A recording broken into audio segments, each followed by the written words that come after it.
So ayan mga boss, update tayo. So meron na naman tayong bagong project. Yan, meron tayo ditong Marine Plywood. Ayan mga boss oh.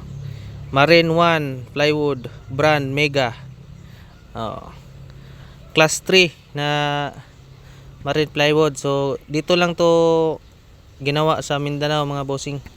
Yan, subok ko na tong kahoy na to. Walang butas-butas. Yan, quality to mga bossing. So ayan, bali meron tayong project ngayon na 4 na pirasong MCB 12. Tapos 2 pirasong MCB 15. So ito muna yung unahin natin cutting mga boss kasi hindi pa dumating yung ibang plywood natin. So i-deliver pa to. I-deliver pa ngayong alas 5 siguro mga boss.